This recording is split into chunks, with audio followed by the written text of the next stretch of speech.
Oh.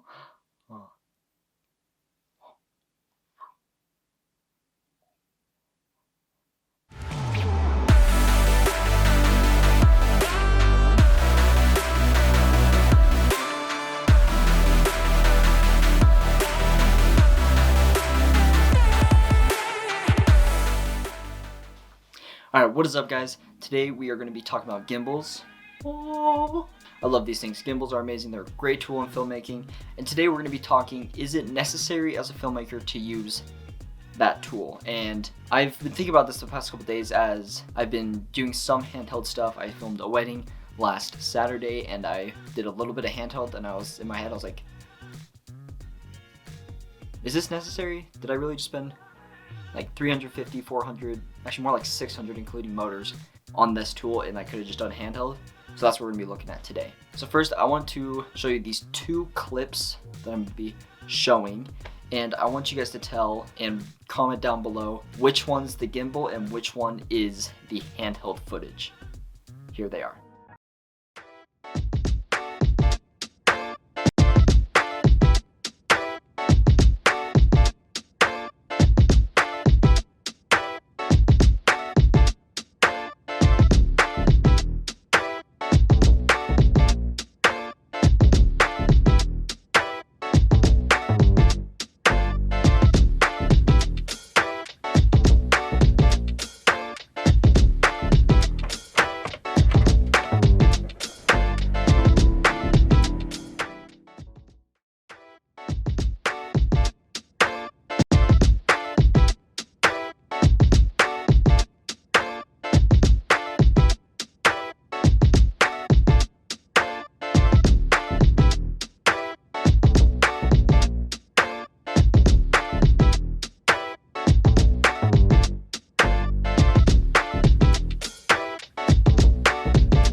Alright, were you guys able to tell which one was which? Let me know down in the comments if you're gonna get this right. Clip number one, handheld. First clip was indeed handheld. Now, there's a few shots in here that have that nice pan and it looks very, very steady. Now, there's two things that I did with this. One, I used image stabilization on my camera, which it does crop in a little bit, and you might be able to notice that if you've done a lot of camera work. I also used in Premiere, there's something called warp stabilizer, and warp stabilizer is a beast of a tool. It does crop in slightly. Now, if you were to use image stabilization and this, it does crop in your image a little bit, so when you're out there filming, make sure you're keeping that in mind, because if you don't, then you're going to be cropped in on like the person's eyeball. So usually what I'll do is I'll film with a little bit of image stabilization, add the warp stabilizer, and by that it makes it so smooth. As you can see on some of those panning shots, they just look beautiful. Now let's talk about how did I do this.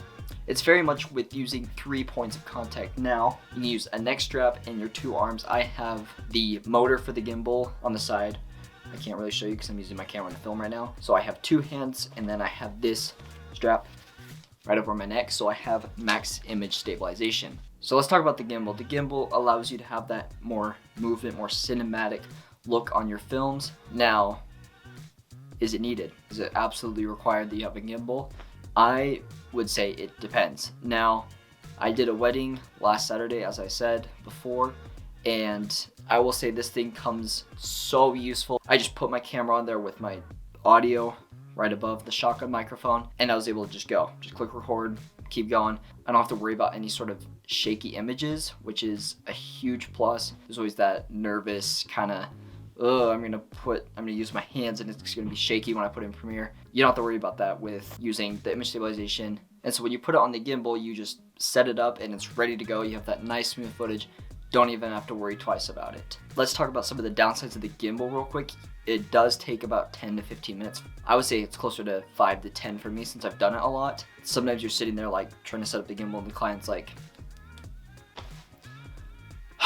and this does lead to some kind of look of unprofessional. It does look very professional when you have that on there, and I think that sells yourself a little bit more to clients when you're trying to get hired. They see this and they're like, whoa, I trust this guy looks good. So Part of that does come down to looks, but that's something you shouldn't worry about a whole lot. As long as you deliver something really nice, then your client should be happy. So I would say with weddings, 100% needed. You need some sort of image stabilization, either a glide cam or a gimbal itself. I would go with DJI or Zhiyun. Either of those two brands are really good at their gimbals, and I've actually been thinking about switching over to the new Zhiyun Crane 2 instead of the DJI, so we'll see if that actually happens. Now, let's say you're doing a little bit more on the commercial side. I personally believe that you can get away with handheld and a tripod when it comes to commercial. Now, it also depends on the commercial. If you watch Daniel Schiffer, he does a lot of handheld transitions and stuff. Something like his style would definitely work without a gimbal, and it should be without a gimbal. It lets you have that little bit more creative choice into your videos. But other than that, when it comes down to real cinematic looks,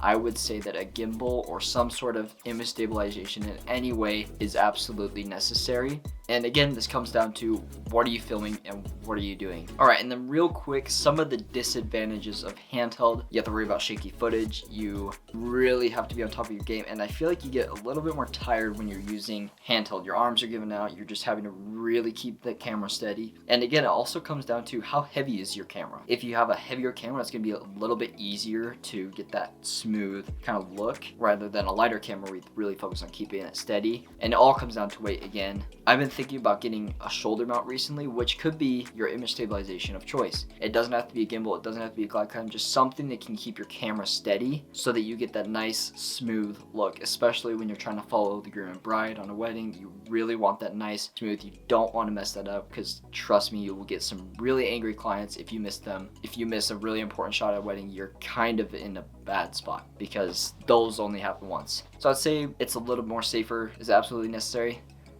Depends. I would just say some sort of stabilization for whatever you're doing. And again, it also comes down to what are you doing? What is your profession and what are you focused on? And so with me, I do weddings, I do cinematic shorts, I do a decent amount. So I feel that that tool really helps me, and it really just comes down to being my best friend and helping me get those smooth shots that I really, really want. Now, can you film stuff with just a tripod? Absolutely. You can still do nice pans. Again, it just comes down to what are you really trying to do. Anyways, that is really all that I have for today. I just wanted to talk about this real quick, kind of show you these nice two cuts of a gimbal versus handheld and see if you guys can tell the difference. Make sure you go and click that like, subscribe, and that notification bell for more upcoming videos. And I am excited. We are going to be filming a music video this week, and a wedding video will also be posted later this weekend. I hope I get to that. Well, I'll let you guys know. See you guys next time.